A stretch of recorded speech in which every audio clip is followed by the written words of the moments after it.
우리에게 고난을 받아 십자가에 못 박혀 죽으시고 장사된 지 사흘 만에 죽은 자 가운데서 다시 살아나셨으며 하늘에 오르셔 전능하신 아버지 하나님 우편에 앉아 계시다가 거기로부터 살아있는 자와 죽은 자를 심판하러 오십니다.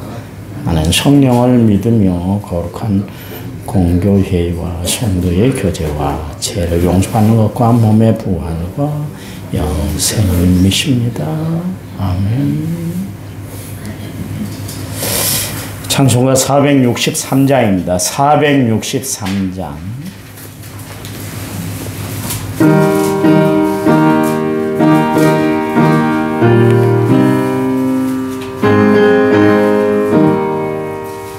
신자 되기 원합니다. 진심으로 신자 되기 원합니다. 진심으로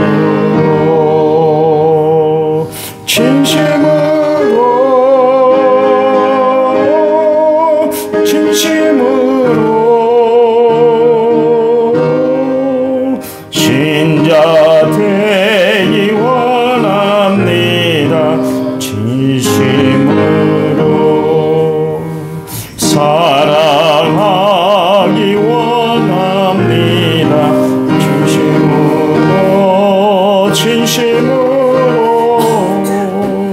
사랑하기 원합니다. 진심으로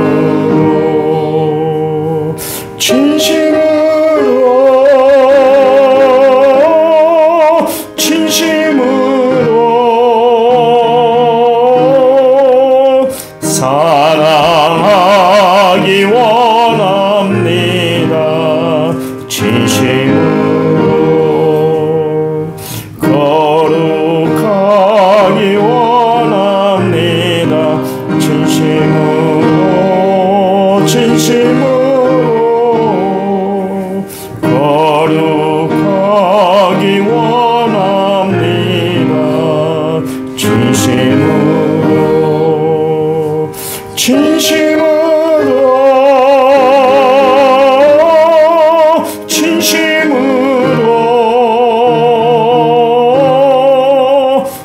거룩하기 원합니다.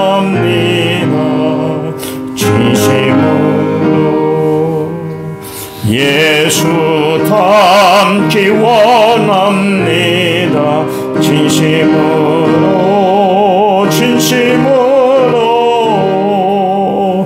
예수 닮기 원합니다.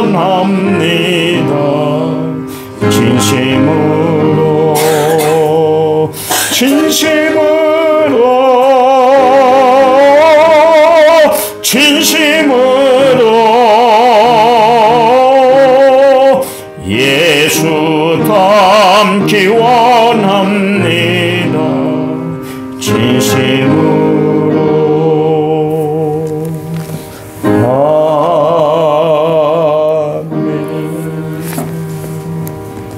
아멘. 요엘서 2장. 구약성경 요엘서 1272페이지 요엘서 2장 19절에서부터 27절까지 보시겠습니다. 요엘서 2장 19절에서 27절이에요. 19절 여호와께서 그들에게 응답하여 이르시기를 내가 너희에게 곡식과 새 포도주와 기름을 주리니 너희가 이로 말미암아 흡족하리라. 내가 다시는 너희가 나라들 가운데서 욕을 당하지 않게 할 것이며 군대를 너희에게 멀리 떠나게 하여 메마르고 장막한 땅으로 쫓아내리니 그 앞에 부대는 동해로 그 뒤에 부대는 서해로 들어갈 것이라. 상한 냄새가 일어나고 악취가 오르니 이는 큰 일을 행하였음이니라 하시라. 땅이 두려워하지 말고 기뻐하며 즐거워할지어다. 여호와께서 큰 일을 행하셨음이로다. 들짐승들아 두려워 말지어다. 들의 풀이 싹이 나며 나무가 열매지면 무화과 나무와 포도나무가 다 힘을 내는도다. 시온의 자녀들아 너희는 너희 하나님 여호와로 말미암아 기뻐하며 즐거워할지어다. 그가 너희를 위하여 비를 내리시되 이른 비를 너희에게 적당하게 주시리니 이른 비와 늦은 비가 예전과 같을 것이라. 마당에는 밀이 가득하고 독에는 새 포도주와 기름이 넘치리로다. 내가 전에 너희에게 보낸 큰 군대 곧 메뚜기와 느치와 황충과 팥종이가 먹은 횟수대로 너희에게 갚아주리니 너희는 먹되 풍족히 먹고 너희에게 놀라운 일을 행하세 너희 하나님 여호와의 이름을 찬송할 것이라.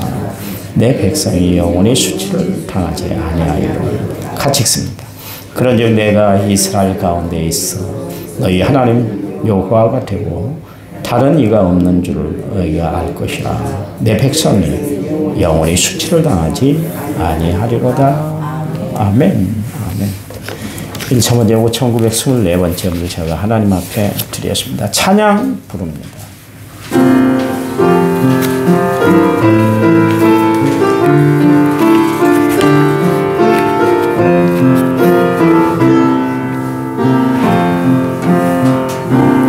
내 주의 은혜가 찬양집 279번이에요. 십자가의 강가로 내 주의 사랑 있는 곳 내 주의 강가로 주의 은혜 강가로 저 십자가의 강가로 내 주의 사랑 있는 곳 내 주의 강가로 가란 나의 영혼을 생수로 가득 채우소서. 피곤한 내 영혼 위에 주의 은혜 강가로 저 십자가의 강가로 내 주의 사랑 있는 곳 내 주의 강가로 가란 나의 영혼을 생수로 가득 채우소서. 피곤한 내 영혼 위에 내 주의 은혜 강가로 저 십자가의 강가로 내 주의 사랑 있는 곳 내 주의 강가로.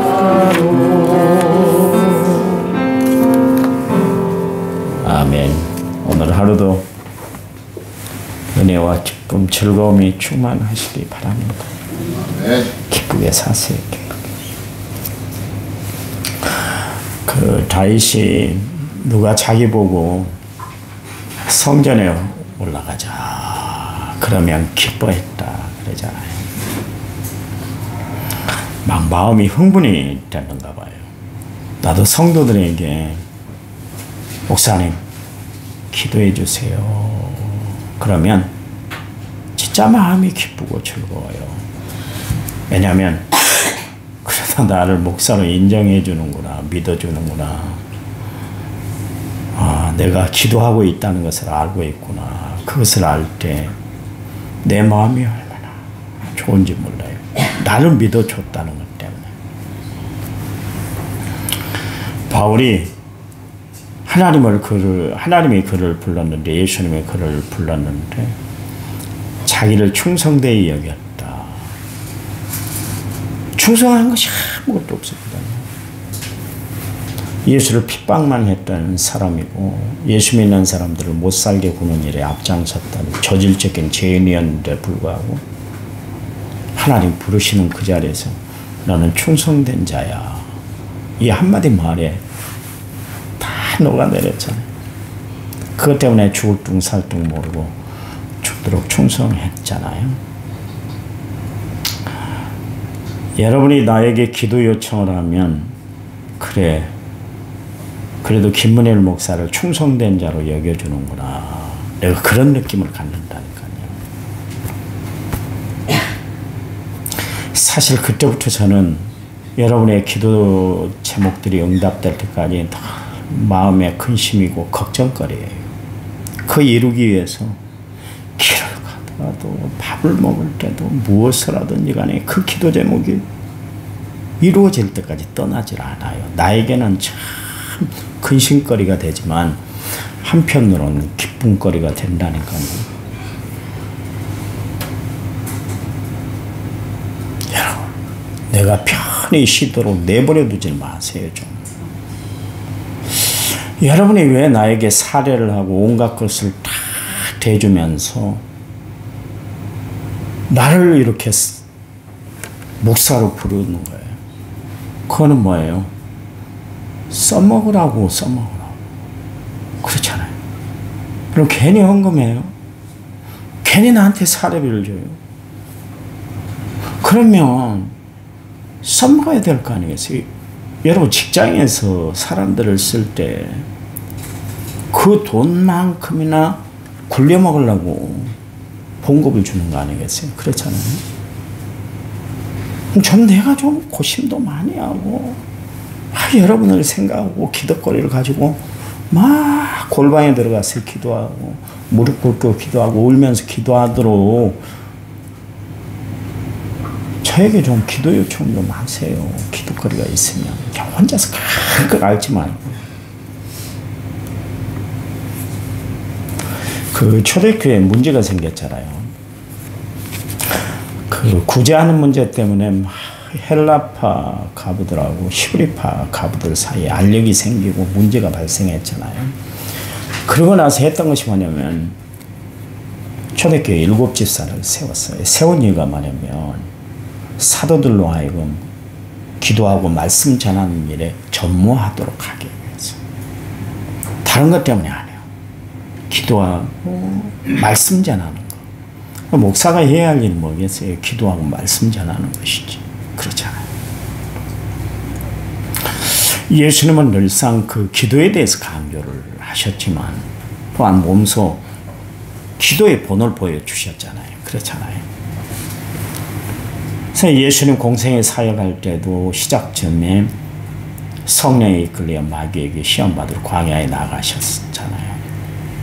그때부터 예수님은 십자가를 주실 때까지 십자가 위에서까지 기도로 마무리했어요. 시작도 기도, 마무리도 기도. 기도가 얼마나 중요한지 몰라요. 예수님의 하루는 제자들을 갈릴리 호수를 항해하도록 그렇게 건너가도록 했잖아요. 그때 밤 사경쯤 됐을 때 바다 한복판에 이르렀을 때 막 풍랑이 일었어요. 그때 제자들이 얼마나 죽음의 사투와 싸웠던지 성경의 표현대로 괴로이 노졌다.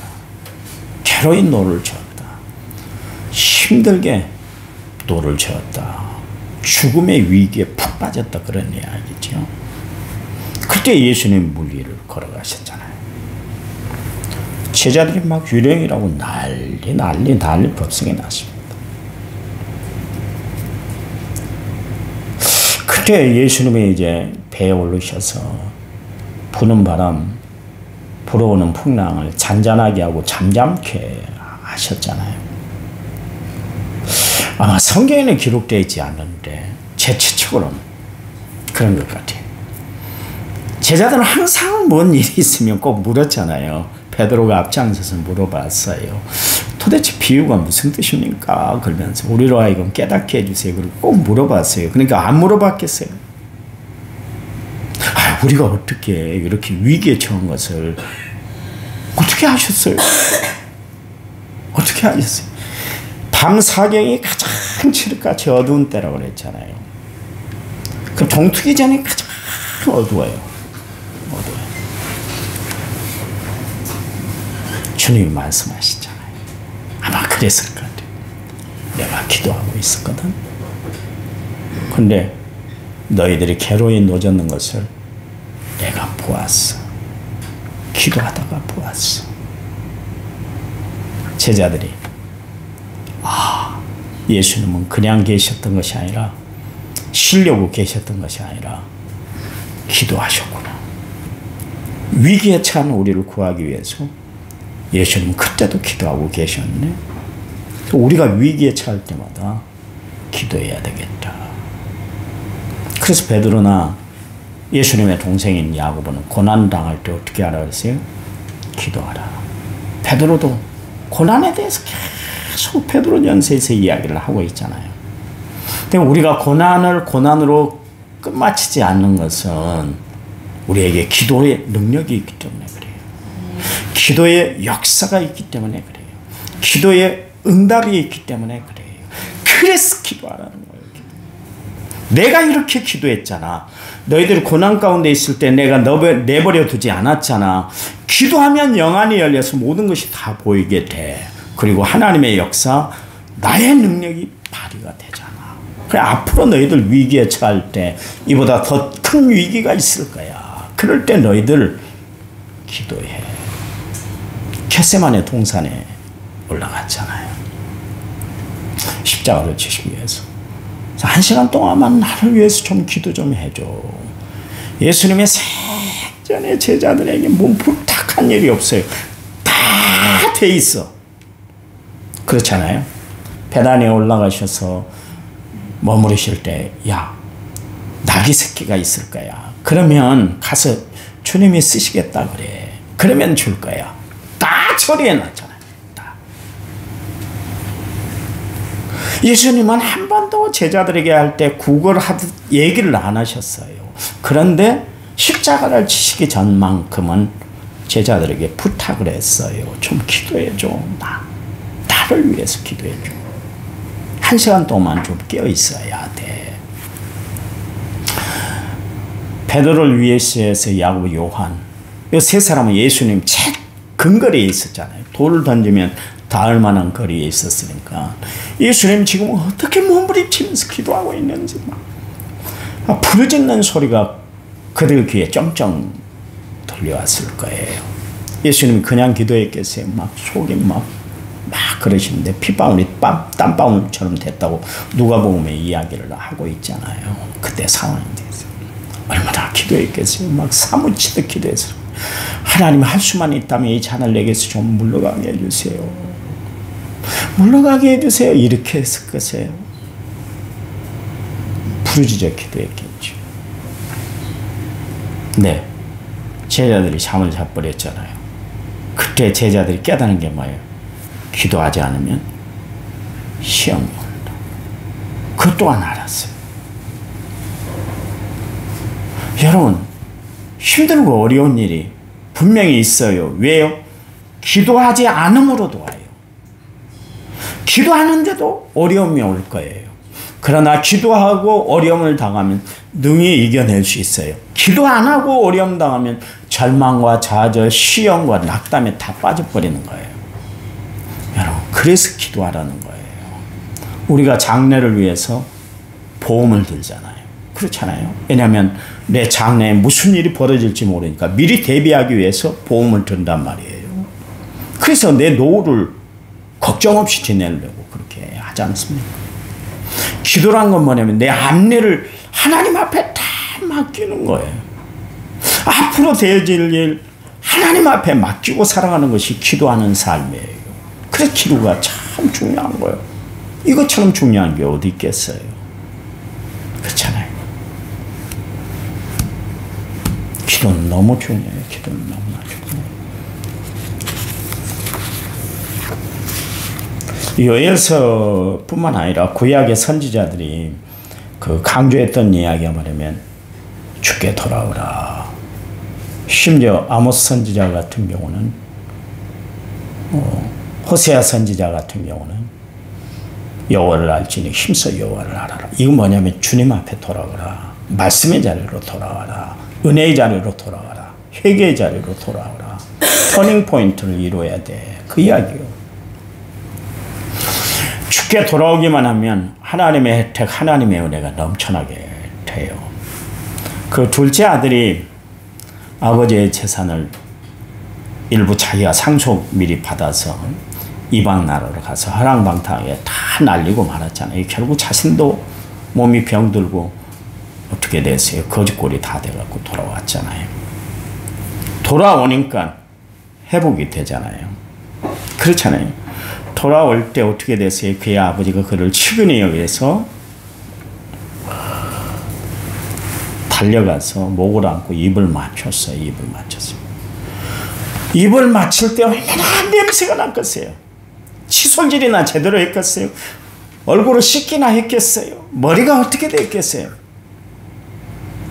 엉망진창이 됐어요. 냄새 풍겨왔어요. 왜요? 돼지우리에 있었잖아요. 돼지우리. 돼지 이야기를 하니까 어제 명강교회 장로님이 찾아왔어요. 돼지 키우는 장로님이 찾아왔어요. 잘 들어보세요. 내가 이야기했잖아요. 이 장로님이 하루는 주일날 가족의 결혼식이 있어 결혼식을 갔다 왔다 그러잖아요. 갔다 왔더니 시오리 바람이 불어가지고 돼지 막사를 붕 뜨게 하고 옮겨놔 버렸어요. 옮겨놔. 참 희한한 일이 있대요. 막사를 그대로 들어서 옮겨버렸어요. 갔다 와갖고 난리가 났죠. 나 앞으로는 주일날 하나님이 내게 이렇게 눈으로 보여줬으니까 앞으로 가족의 모든 행사 결혼식이 있어도 나는 주일 지키는 거야. 다시는 나한테 연락하지 마라. 내가 안 가더라도 섭섭해하지 마라. 그 장로님이에요. 제가 이야기했잖아요. 우남이라는 면 소재지가 얼마나 컸습니까? 30년 전에. 아이고 그 면 소재 중에 가장 낙후된 데가 우남 면 소재지요. 거기서 트랜지스터를 고쳐 전자제품을 고치고 있었어요. 다 낡아빠져. 지금은 뭐 우리가 그 정교인 야외 예배도 한번 갔었잖아요. 그 지역에. 그 지역에 있었어요. 그 학교 바로 밑에. 우리가 체육 행사를 했던 그 바로 밑에쯤에서 버스 정류장 바로 앞에서 그렇게 하고 있었어요. 근데 목사님이 야, 너 돼지 키워봐. 그러면 소득이 있을 거야. 그랬어요. 처음에 안 믿었대. 자기는 기술이 요것밖에 없으니까 요걸로 돈 벌어 먹으려고. 근데 그 시골에 얼마나 트랜지스터를 고치고 TV를 고치고 그러겠어요. 네. 부인 권사님이 남편이 안 하면 내가 합니다. 그리고 뛰어들었어요. 목사님 말씀에 순종해서 시작을 했어요. 내가 물어봤어요. 장로님, 돼지 지금 몇 두나 돼요? 2,000두라고 그래요. 50만 원만 쳐도 10억이에요. 10억 부자인 것뿐만 아니라 전주에 빌딩이 있고 아파트가 있고 땅을 다 사놨어. 자식들 둘이 목회를 하고 있는데 목사가 딸이 하나 있습니다. 다 살도록 기반을 다 마련까지 다 해줬어. 그 트랜지스터 납땜 냄새를 맡아가면서 막 그렇게 그 조그만 다 쓰러져가는 그 기아집 밑에서 그렇게 생활하던 장로님이 지금은 피카번쩍 보세요. 목사의 말을 들어도 그런 엄청난 축복을 받는데 하나님의 말씀을 여러분이 순종하고 그 말씀대로 살아간다면 하나님이 얼마나 축복을 베풀어 주시겠어요. 기억하세요. 그래서 말씀에 순종하라는 거예요. 하나님은 살아계신 하나님, 역사하신 하나님, 능력을 베풀어 주신 하나님, 기적을 체험하게 하시는 하나님이세요. 하나님이세요. 지금 마을 가운데 돼지 막사를 했어요. 그래, 사람들이 싫어했는데 그 옆에 큰 돼지를 얻었어요. 몇천 평 되는 돼지를 얻어가지고 거기다 최현대식 지금 돼지 막사를 짓고 있어요. 근데 하나님이 안 되는 문제까지도 도는 문제까지도 그때마다 다 해결해 주시고 비껴나가게 하시잖아요. 하나님의 역사예요. 여러분, 하나님은 살아계세요. 둘째 아들 봐보세요. 온몸에 냄새가 다 풍기고 이 꼬라지를 보면 얼마나 창피하겠어요. 근데 봐보세요. 내가 오늘 새벽에 제가 1시간 자고 나왔습니다. 잠을 깨가지고 1시간. 이 말씀을 기억하면서 하나님은 이렇게도 역사하는구나. 내가 깨달은 말씀이 있어요. 잘 들어봐 보세요. 아버지는 냄새에 개의치 않았어요. 아들에게서 풍기는 냄새, 그 행색에 대해서 전혀 문제를 삼지 않았어요. 그리고 어떻게 해요? 종들에게 이야기를 합니다. 그래서 제일 좋은 옷을 갖고 와. 옷이라는 것은 그 사람의 신분을 뜻하는 거예요. 너는 다시 내 아들이야. 너가 떠날 때는 아들 아닌 것처럼 너가 떠났지만 다시 돌아오는 이상 너는 내 아들이야. 이게 우리에게 주시는 말씀이에요. 잘 들어보세요. 손에 가락지를 끼워줬어요. 가락지라는 것은 원상 회복을 시켜주는 거예요. 나는 변함이 없어. 너가 돌아오니까 너무 좋아. 그래서 너에게 금가락지를 끼워주는 거야. 그 다음에 살찐 송아지를 먹고 잡으면서 즐기게 했어요. 큰 잔치를 벌였어요. 이게 중요하더라고요. 큰 마을 잔치를 벌였어요. 이게 왜 중요한? 내가 하나님이 오늘 새벽에 이것을 깨닫게 하시더라고요. 얼마나 창피합니까? 그러잖아요. 그 자식 나갔을 때 사람들이 손가락질을 했을 거 아니에요. 자식 농사 잘못했네. 별소리가 다 들렸을 거예요. 그 자식 하나 제대로 간수도 못하네. 아유, 저 자식은 어떤 자식이야. 그러면 사람들이 수군거렸을 거예요. 그렇잖아요.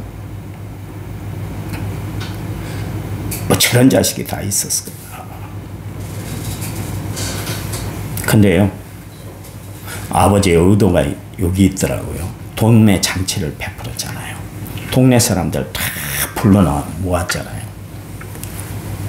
그리고 잔치를 베풀어줬어요. 이 의도가 뭘까요? 내 아들은 다시 원상복귀됐어.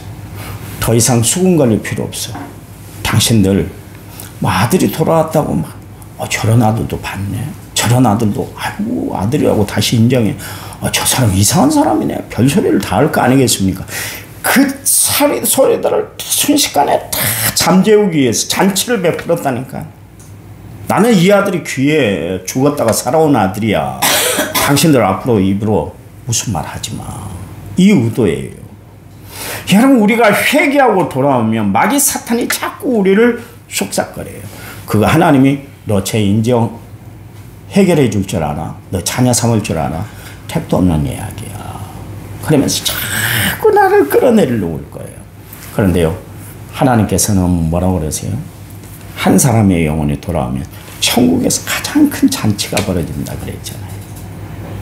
하나님은 내가 그동안 어떤 삶을 살았든지 세상 사람들이 뭐라고 수군거리든지 다 개의치 않고 그대로 나를 받아주고 마귀 사탄도 더 이상 말 못하도록 하나의 입을 다물게 만들어버린다. 그게 이 탕자의 비유 누가복음 15장에 나오는 내용의 중심이요. 그 내 마음의 중심을 좀 알아봐줘. 나는 이런 하나님이야. 나는 창피한 것도 없어. 나는 수군거리는 소리에 나는 개의치 않아. 돌아오기만 하면 돼. 이야기요. 이 이스라엘 백성들에게 주는 이야기가 요에서 전체에 나온 이야기가 바로 이 이야기예요.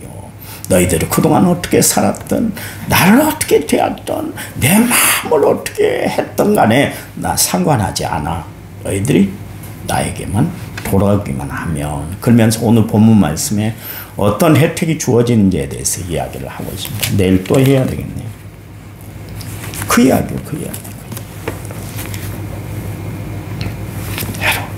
그래요. 우리가 하나님의 은혜가 아니면 살아갈 수가 없지 않습니까? 하나님의 은혜로 살아왔잖아요.